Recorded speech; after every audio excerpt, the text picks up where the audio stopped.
ሰላም ሰላም ቤተሰብ እንዴት ናችሁ? አማን ናችሁ ወይ? አለን። እንዴት ናችሁ? እንደሰነበታችሁ የህይዋን ዩቲዩብ ተከታታዮች፣ ልክ እንደ ባለፈው ዛሬ ደግሞ ስለ ወይን እናውራ እስኪ። ወይን አብዛኞቻችን ያው እናውቀዋለን። ወይን በሀገራችን በስፋት ይመረታል።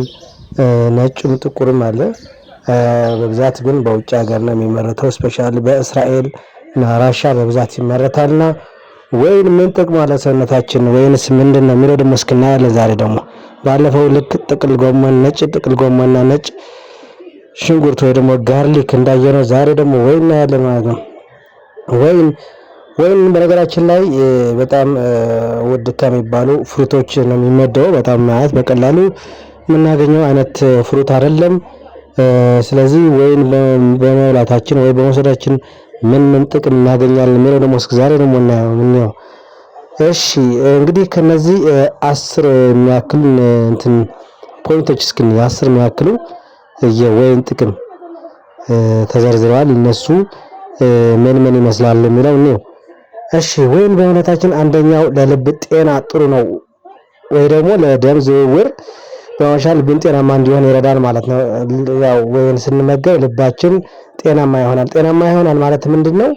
በልባችን ያው አብዛኛው በሰውነታችን የሚዘዋወረው ወይ ደግሞ የሚሰራጨው ደም ይጣራውና ያልተጣራውና የተጣራው እንግዲህ በልብ ነው ያው እንደሚታወቀው ማለት ነው። ስለዚህ ልብ ጤናማ ከሆነች ደግሞ እኛ ጤናማ እንሆናለን ማለት ነው። ወደ አንጎላችንና ወደ ሙሉ ሰውነታችን የሚሄደው አየር ኦክሲጅን የተሸከመ ደም በጣም ጤናማ ይሆናል ማለት ነው። ይሄን ከፍሩቶቹ አንዱ ወይን ስንመገብ ልባችን ጤናማ ይሆናል ማለት ነው። ሁለተኛው አንቲኦክሲዳንት ይዘዋል። አንቲኦክሲዳንት ማለት መርዛማ የሆኑ ኬሚካሎች በሰውነታችን ላይ ከገቡ ወይ ደግሞ ለምሳሌ ኩላሊታችን፣ ልባችን፣ ሌላ ፓርት የሚጎዳን አንቲኦክሲዳንት የሚባሉ መርዛማ ነገሮችን ያስወግድናል በሰውነታችን ማለት ነው። አንቲኦክሲዳንት ከሰውነታችን ተወገደ ማለት ደግሞ እነዚህ መርዛማ ነገሮች አንደኛው ሰውነታችን ቶሎ አያርጅም ማለት ነው። ምክንያቱም እነዚህ አንቲኦክሲዳንት የሚባሉ ለሰውነታችን በጣም ጠቃሚ ናቸው ማለት ነው። ምክንያቱም እነዚህ መርዛማ ነገሮችን ከተወገደ አንደኛ ሰውነታችን በቶሎ አያርጅም፣ ከድንገተኛ ወይም አደገኛ የሆነ ሰውነታችን ከመመረዝ ወይ ደግሞ እነዚህ ቫይታል ኦርጋንስ የሚላቸው ለምሳሌ ብሬን፣ ሄርት እና ላንግ እነዚህ ነገሮች በቀላሉ አይጎድም ማለት ነው። ኩላሊትም እነዚህ ጨምሮ በእነዚህ መርዛማ ኬሚካሎች አይጎዳም ማለት ነው። እነዚህ በብዛት ወይን አልፎ አልፎ የምንመገብ ከሆነ ማለት ነው ከሰውነታችን መርዛማ ነገሮችን ያስወግድልናል ማለት ነው። ሶስተኛው የሰውነት የመከላከል አቅም ወይ ደግሞ ኢሚዩኒቲያችን ከፍ ያደርጋል ማለት ነው። ምክንያቱም ይሄ ማለት ነው ስለዚህ ቫይታሚን ሲ ያለው ማለት ነው። ወይም ቫይታሚን ሲ ያለው ነገር ሁሉም ደግሞ ምንድነው ኢሚዩኒቲ አለው ማለት ነው። ወይ ደግሞ የሰውነታችን የበሽታ የመከላከል አቅሙ ከፍ ያደርግልናል ማለት ነው። ስለዚህ ወይንም ከነዚህ አንድ ነው ቫይታሚን ሲ ስላለው የሰውነታችን የበሽታ የመከላከል አቅም በጣም ከፍ ያደርግልናል ማለት ነው።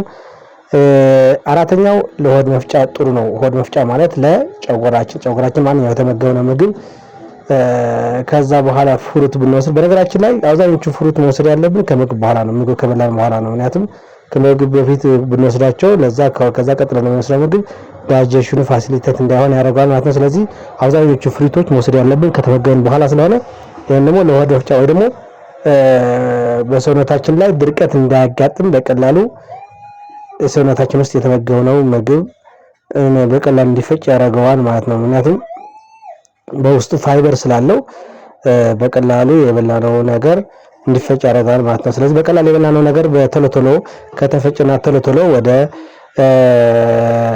ወደ የሰውነታችን ወደ ተለያዩ ከሰውነት አካላችን ዲስትሪቢዩት ከሆነ ወይ ከተከፋፈለ ወይ ደግሞ ወደዛ በደም ስር መልክ ከሄደ ድርቀት አይኖርም ማለት ነው። ድርቀት የሚኖረው ብዙ ጊዜ ምንድነው? ጨጓራችን ለምሳሌ የመፍጨት አቅሙ በጣም ደካማ ከሆነና የበላነው ነገር ቶሎ የማይፈጭ ከሆነ ለድርቀትም ልንጋለጥ እንችላለን ማለት ነው።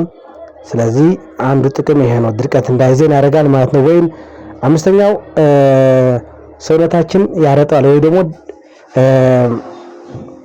ሃይድሬትድ እንዲሆን ያደርጋል ወይ ደግሞ ዲሃይድሬት እንዳይሆን ይከላከላል። ሰውነታችን እንዳይደርቅ ይከላከላል።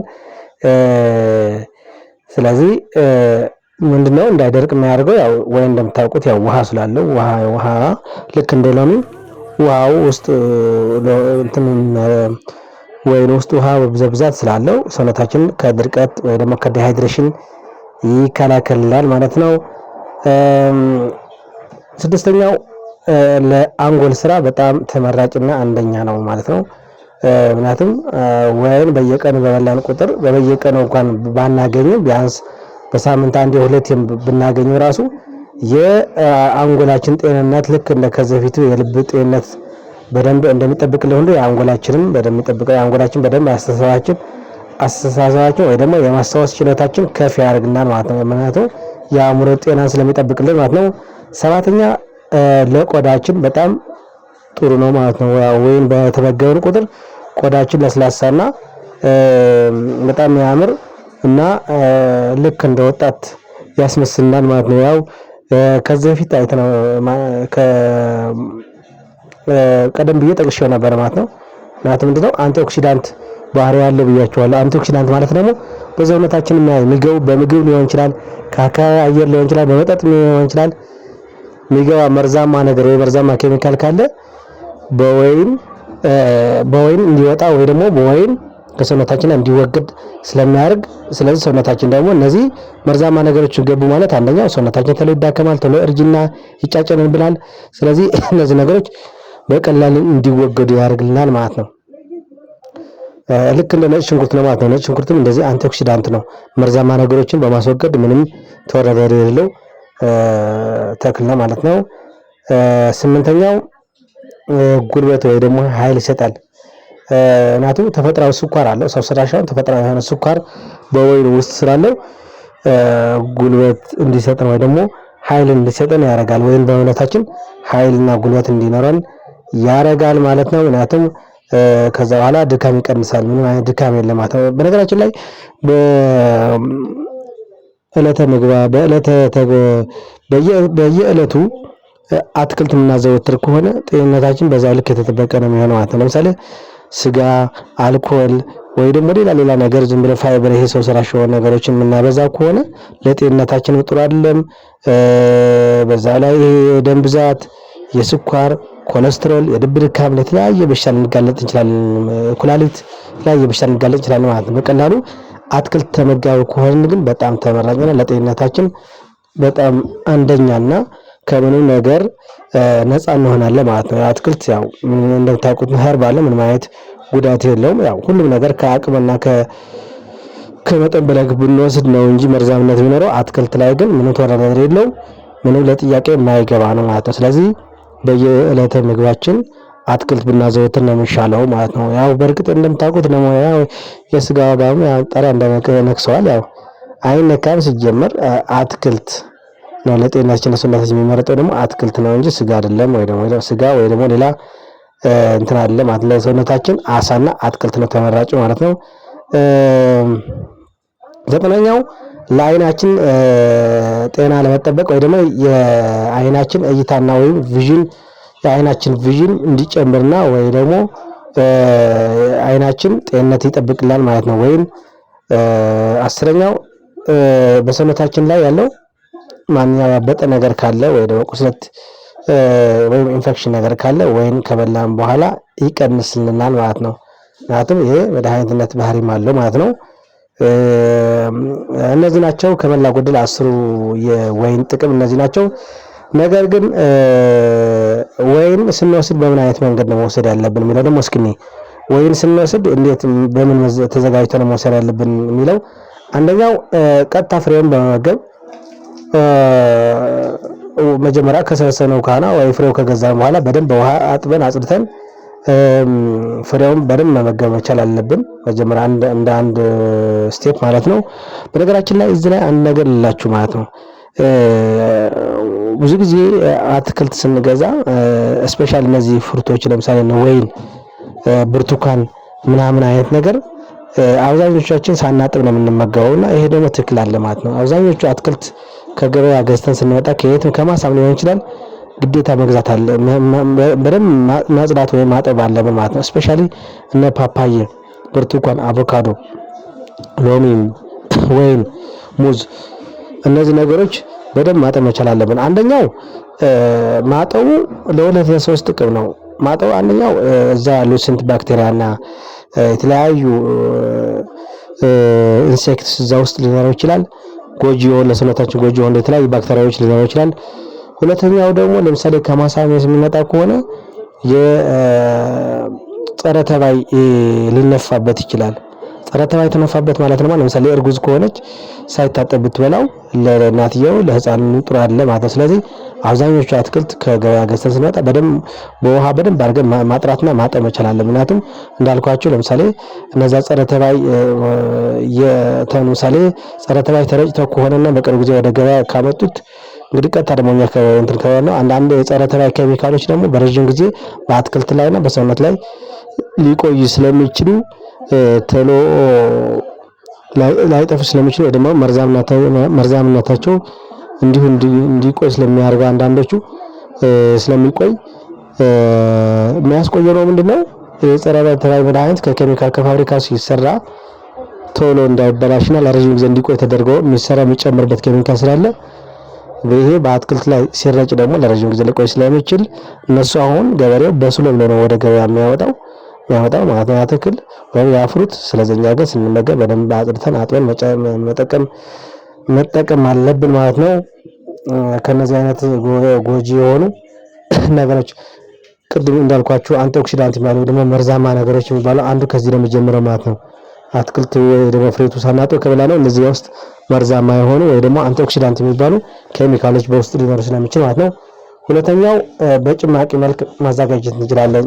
ወይም አንደኛው ምን ነው በቀጥታ ፍሬውን በመመገብ፣ ሁለተኛ ነው በጭማቂ መልክ አድርገን በፈጭተን ልክ እንደ አቮካዶ እንደ ሙዝ አድርገን መጠጣት እንችላለን ማለት ነው። ሶስተኛው ከሰላጣ ጋር በመቀላቀል ፍሬ በመቀላቀል ጣፋጭ ፍሬ ከሰላጣ ጋር ጨምረን ወይ ከተለያዩ አትክልት ላይ ጨምረን መመገብ እንችላለን።